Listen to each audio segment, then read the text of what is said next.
ಇವತ್ತು ಕರ್ನಾಟಕ ರಾಜ್ಯದಲ್ಲಿ ಕರಾವಳಿ ಮೈಸೂರಿನಿಂದ ಪ್ರಾರಂಭವಾಗಿ ಕರಾವಳಿ ಕ್ಷೇತ್ರಗಳೆಲ್ಲ ಮುಗಿಸ್ಕೊಂಡು ಇವತ್ತು 8ನೇ ದಿನಕ್ಕೆ ಸನ್ಮಾನ್ಯ ರಾಜ್ಯಾಧ್ಯಕ್ಷರಂತ ವಿಜೇಂದ್ರ ನೇತೃತ್ವದಲ್ಲಿ ಬಾಗಲಕೋಟೆ ಬಂದಂಥ ಟೈಮಲ್ಲಿ ಎಲ್ಲ ಕಾರ್ಯಕ್ರಮಗಳನ್ನ ಮೀರಿಸುವಂಥ ಕಾರ್ಯಕ್ರಮ ಬಾಗಲಕೋಟೆ ಜಿಲ್ಲೆಯಲ್ಲಿ ನಡೀತಾ ಇದೆ ಇವತ್ತು. ಯಾಕಂದ್ರೆ ಇವತ್ತು ಕರ್ನಾಟಕ ರಾಜ್ಯದಲ್ಲಿ ಅನೇಕ ವಿಚಾರಗಳನ್ನ ಮಾತಾಡ್ಕೊಂತ ಬರ್ತಾನೆ ಇದೀವಿ. ಬೆಲೆ ಏರಿಕೆ ಆಗಿದೆ, ಒಂದು ಕಡೆ ಜನಗಣತಿ ಆಗಿದೆ, ಒಂದು ಕಡೆ ಭ್ರಷ್ಟಾಚಾರ ಆಗ್ತದೆ, ಅನಾಚಾರ ಆಗ್ತಾ ಇದೆ ಅನ್ನೋಂಥ ವಿಚಾರವನ್ನು ಪದೇ ಪದೇ ರಾಜ್ಯದ ಉದ್ದಗಲಕ್ಕೂ ಕೂಡ ಹೇಳ್ಕೊಂತ ಬರ್ತಾ ಇದ್ವಿ. ಅವರು ತಪ್ಪು ಚರ್ಮದ ಕಾಂಗ್ರೆಸ್ ಸರ್ಕಾರ, ಅವ್ರು ಎಲ್ಲಿ ಕೂಡ ಕಿಮಿಕ್ ಅನ್ನೋಂಥ ಶಬ್ದ ರೀತಿಯಲ್ಲಿ ಇಲ್ಲ ಅವರು. ಯಾಕಂದ್ರೆ ಒಬ್ಬ ಎತ್ತಿನ ಗಾಡಿಯಲ್ಲಿ ನಾನು ಬರ್ತಾ ಇದ್ದೆ, ಅವ್ರು ಹೇಳ್ತಾ ಇದ್ರು, ರಾಮ್ಲೋರೆ ಈ ಸರ್ಕಾರಕ್ಕೆ ಏನನ್ನ ಚುರುಕು ಮುಟ್ಟಬೇಕಾದ್ರೆ ಕಟಗಿದಿಂದ ಬಡಿಬಾರ್ದು, ಬಾರ್ಕಲ್ದಿಂದ ಬಡಿದ್ರೆ ಮಾತ್ರ ಇದು ಸರ್ಕಾರಕ್ಕೆ ಚುರುಕು ಮುಟ್ತದೆ ಅನ್ನೋ ಮಾತನ್ನ ಹೇಳ್ತಾ ಇದ್ರು. ಬೆಳಗ್ಗೆ ಎದ್ರೆ ಸಾಕು, ಇವತ್ತು ಜನಗಣತಿ ಬಗ್ಗೆ, ಕಾಸ್ಟ್ಗಳ ಬಗ್ಗೆ, ಜಾತಿಗಳ ಬಗ್ಗೆ ಚರ್ಚೆ ಆಗ್ತಾವ. ಇನ್ನೊಂದು ಚರ್ಚೆ ಏನಾಗ್ತಾವ, ಬೆಳಗ್ಗೆಯಿಂದ ರಾತ್ರಿ ತನಕ ಕೂಡ ಅವ್ರ ಮಂತ್ರಿಗಳು ಯಾರ್ಯಾರು ಎಷ್ಟೆಷ್ಟು ಭ್ರಷ್ಟಾಚಾರ ಮಾಡಿದಾರೆ ಅನ್ನೋ ವಿಚಾರದ ಬಗ್ಗೆ ಒಂದು ಚರ್ಚೆ ಆಗ್ತಾನೆ ಇರ್ತದೆ. ಒಂದು ಕಡೆ ಯಾರ್ಯಾರು ಇವತ್ತು ಕಮಿಷನ್ಗಳು ಪಡ್ಕೊಂತ ಇದಾರೆ ಅನ್ನೋ ವಿಚಾರದ ಬಗ್ಗೆ 3 ವಿಚಾರಗಳ ಬಗ್ಗೆ ಚರ್ಚೆ ಆಗ್ತಿರ್ತದೆ. ಇನ್ನೊಂದು ಚರ್ಚೆ ಏನಂದ್ರಿಗಿನ ಬೆಳಗ್ಗೆ ಎದ್ರೆ ಸಾಕು ರೊಕ್ಕ ಮನಿ ಅಂತಾರ, ರಾತ್ರಿ ಆದ್ರೆ ಸಾಕು ಹನಿ ಅಂತಾರ. ಈ ಸರ್ಕಾರದಲ್ಲಿ ಹನಿ ಅಂತಾರ, ಹನಿ ಟ್ರ್ಯಾಪ್ ಅಂತಾರ. ಬೆಳಗ್ಗೆ ಎದ್ರೆ ಮನಿ ಅಂತಾರ, ರಾತ್ರಿ ಆದ್ರೆ ಹನಿ ಟ್ರ್ಯಾಪ್ ಅಂತಾರ. ಎಲ್ಲ ಅವನುಗಳು ಸರ್ಕಾರ ಎಲ್ಲ ಕೂಡ ಇವತ್ತು ಎಲ್ಲ ಟ್ರ್ಯಾಪ್ಗಳಲ್ಲಿ ಎಲ್ಲ ಜಾಸ್ತಿ ಮಾಡಿ ಇವತ್ತು ಜನರ ಮೇಲೆ ವಜೆ ಮಾಡಂತ ಕೆಲಸ ಇವತ್ತು ಸರ್ಕಾರ ಮಾಡಿದೆ. ಬಹುಶಃ ಬಾಗಲಕೋಟೆ ಜಿಲ್ಲೆಯಲ್ಲಿ ಗದಿಗೌಡ ಇಲ್ಲಿದ್ದಾರ, ಗೋವಿಂದ ಕಾರಜೋಳ ಸಾಹೇಬ್ರು ಇಲ್ಲೇ ಇದ್ದಾರ, ಎಲ್ಲ ಮುಖಂಡರು ಕೂಡ ಇಲ್ಲಿ ಇದ್ದಾರ. ಆದ್ರೆ ಬಾಗಲಕೋಟೆ ಜಿಲ್ಲೆಗೆ ಬಹುಶಃ ಬಿಜೆಪಿ ಸರ್ಕಾರ ಕೊಟ್ಟಂತ ಅನುದಾನ ಇವತ್ತು ಯಾವೊಂದು ಸರ್ಕಾರಗಳು ಕೂಡ ಕೊಳ್ಳಾದಂತ ಅನುದಾನವನ್ನು ಬಾಗಲಕೋಟೆ ಜಿಲ್ಲೆಗೆ ಕೊಟ್ಟಿದೆ. ಆದ್ರೆ ಇವತ್ತು ಎಲ್ಲ ತಾಲೂಕುಗಳಲ್ಲಿ ಬಾದಾಮಿಯನ್ನು ಹಿಡ್ಕೊಂಡು ಎಲ್ಲ ತಾಲೂಕುಗಳಲ್ಲಿ ತಾವು ನೋಡಿ, ಒಬ್ಬೊಬ್ಬ MLA ಎಷ್ಟು ಅನುದಾನ ತರ್ತಿದ್ದ. ಒಬ್ಬೊಬ್ಬ MLAಗಳನ್ನು ನಾವು ಮುಟ್ಟಿದ್ರೆ 1000 ಕೋಟಿ ತಂದಿದ್ವಿ. ಯಡಿಯೂರಪ್ಪ ಸರ್ಕಾರದಲ್ಲಿ 2000 ಕೋಟಿ ತಂದಿದ್ವಿ, ಕೆರೆಗಳು ತುಂಬಿವಿ, ರಸ್ತೆಗಳು ಹಾಕಿದ್ವಿ, ಜನರಿಗೆ ಮನೆಗಳನ್ನು ಕಟ್ಕೊಟ್ಟಿದ್ವಿ, SC ಜನಾಂಗಕ್ಕೆ ಬಾಬಾ ಸಾಹೇಬ್ ಅಂಬೇಡ್ಕರ್ ಗೌರವವನ್ನು ಕೊಟ್ಟಂತ ಕೆಲಸ ಮಾಡಿದ್ವಿ ಅನ್ನಂತ ಮಾತು ಬಿಜೆಪಿ ಸರ್ಕಾರದಲ್ಲಿತ್ತು. ಇವತ್ತೇನಾಗ್ತದೆ, ಕಾಂಗ್ರೆಸ್ನ ಶಾಸಕರೆಲ್ಲರೂ ಕೂಡ ಅಂಗಲಾಚಿಸ್ತಾ ಇದ್ದಾರ. ಸ್ವಾಮಿ ನಮಗೆ ಅನುದಾನವನ್ನು ಕೊಡ್ರಿ, ನಮ್ಮ ಜಿಲ್ಲೆಗೆ ಅನುದಾನವನ್ನು ಕೊಡ್ರಿ, ಭಿಕ್ಷೆ ಬೇಡ್ತಾ ಇದ್ದಾರ. ಅವ್ರ ಹತ್ರ ಅನುದಾನ ಇಲ್ಲ, ಅನುದಾನ ಎಲ್ಲ ಕೂಡ ಖಾಲಿ ಮಾಡ್ಕೊಂಡ್ಬಿಟ್ಟಾರ.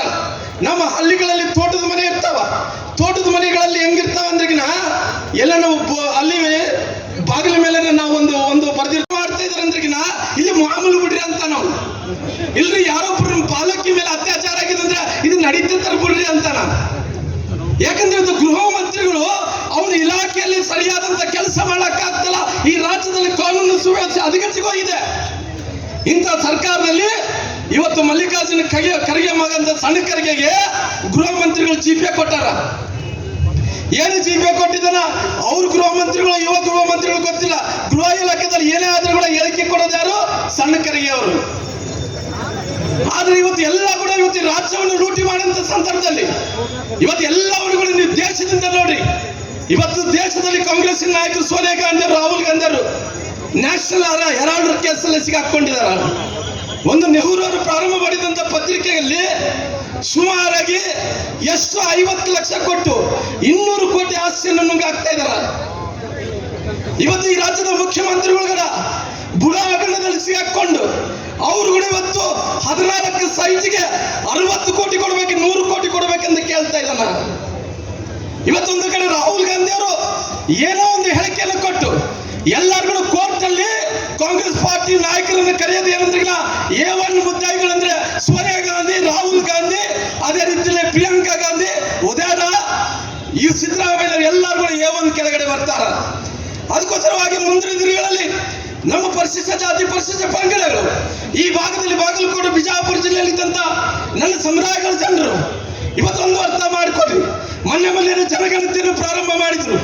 ಜನಗಣತಿ ಅದಕ್ಕೋಸ್ಕರ ಪ್ರಾರಂಭ ಮಾಡಿದ್ರು. 2001ರಲ್ಲಿ ಕೂಡ ಜನಗಣತಿ ಆಗಿತ್ತು ಕೇಂದ್ರ ಸರ್ಕಾರದಿಂದ, 2011ರಲ್ಲಿ ಕೂಡ ಜನಗಣತಿ ಆಗಿತ್ತು. 10 ವರ್ಷಗಳಿಂದ ಹಿಡ್ಕೊಂಡಂತ ಜನಗಣತಿಯನ್ನು ಇವತ್ತು ತಂದು ಅವತ್ತಿದ್ದಂತ ಜನಸಂಖ್ಯೆ ಇವತ್ತೊಂದೆಡೆ ನೋಡಿಸ್ತಾ ಇದ್ದಾರೆ. ಇವತ್ತು ಯಾವುದೋ ಒಂದು ಸಮುದಾಯದ ಓಲೈಕೆ ಮಾಡಬೇಕೆಂದೇಳಿ ಇವತ್ತು ಎಲ್ಲ ರೀತಿಯಲ್ಲೂ ಕೂಡ ಎಲ್ಲ ಸಮುದಾಯಗಳನ್ನು ಮುಗಿಸಂತ ಕೆಲಸ ಮಾಡ್ತಾ ಇದ್ದಾರ.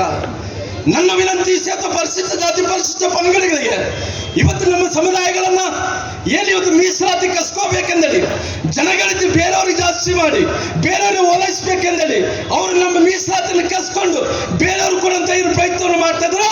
ಮುಂದಿನ ದಿನಗಳಲ್ಲಿ ಎಲ್ಲ SC ಜನಾಂಗದವರು ಉಗ್ರ ಹೋರಾಟವನ್ನು ಮಾಡುವಂತ ಕೆಲಸ ತಾವೆಲ್ಲರೂ ಮಾಡಬೇಕಾಗಿದೆ. ಇವತ್ತು ರಾಜ್ಯದಲ್ಲಿ ಸನ್ಮಾನ್ಯ ರಾಜ್ಯಾಧ್ಯಕ್ಷರಾದ ವಿಜೇಂದ್ರ ನೇತೃತ್ವದಲ್ಲಿ ಸುಮಾರಾಗಿ ಬೆಂಗಳೂರು ತನಕ ಕೂಡ ಮೈಸೂರು ತನಕ ಕೂಡ ಪಾದಯಾತ್ರೆಯನ್ನು ಮಾಡಿದ್ವಿ. ಮೈಸೂರು ತನಕ ಪಾದಯಾತ್ರೆ ಮಾಡುವಂತ ಟೈಮಲ್ಲಿ ಪರಿಶಿಷ್ಟ ಜಾತಿ ಪರಿಶಿಷ್ಟ ಪಂಗಡಗಳ ಹಣ ಸುಮಾರಾಗಿ 45,000 ಕೋಟಿ ರೂಪಾಯಿ ಹಣ ಈ ಸರ್ಕಾರ ದುರುಪಯೋಗ ಮಾಡಿಕೊಂಡಿದೆ. ಯಾರೊಬ್ಬರ ಮಕ್ಕಳಿಗೆ SC ಮಕ್ಕಳಿಗೆ ಸ್ಕಾಲರ್ಶಿಪ್ ಇಲ್ಲ, ಒಂದು ಮನೆ ಇಲ್ಲ, ಒಂದು ಟಮ್ ಇಲ್ಲ, ಯಾವುದನ್ನು ಉನ್ನತ ಶಿಕ್ಷಣಕ್ಕೆ ಹೋಗ್ಬೇಕಂತ ಪ್ರೋತ್ಸಾಹನೇ ಇಲ್ಲ. ಎಲ್ಲವನ್ನು ನೋಡಿ ಸರ್ಕಾರ ಇವತ್ತು ಯಾವ ರೀತಿಯಲ್ಲಿ ಕರಪ್ಷನ್ ಮಾಡಿದೆ ಅಂದ್ರೆ ಆ ರೀತಿ ಕರಪ್ಷನ್ ಮಾಡಿದೆ. ನಮ್ಮ ಹಣದಾನವನ್ನು ಕಸ್ಕೊಂಡ್ರು. ಇವತ್ತು ಪರಿಶಿಷ್ಟ ವರ್ಗಗಳ ಮಂತ್ರಿ ಆದಂತ ಸನ್ಮಾನ್ಯ ನಾಗೇಂದ್ರ ಅವರು 187 ಕೋಟಿ ರೂಪಾಯಿ ಭ್ರಷ್ಟಾಚಾರ ಮಾಡಿದ್ರು.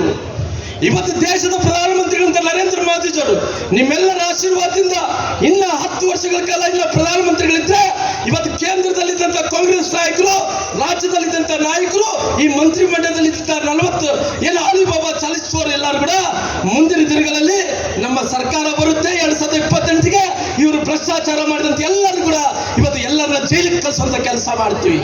ಅದಕ್ಕೋಸ್ಕರ ಸಮಯ ಮುಗಿತಾ ಇದೆ. ಅದಕ್ಕೋಸ್ಕರ ನಾನು ಜಾಸ್ತಿ ಮಾತಾಡೋಕೆ ಹೋಗಲ್ಲ.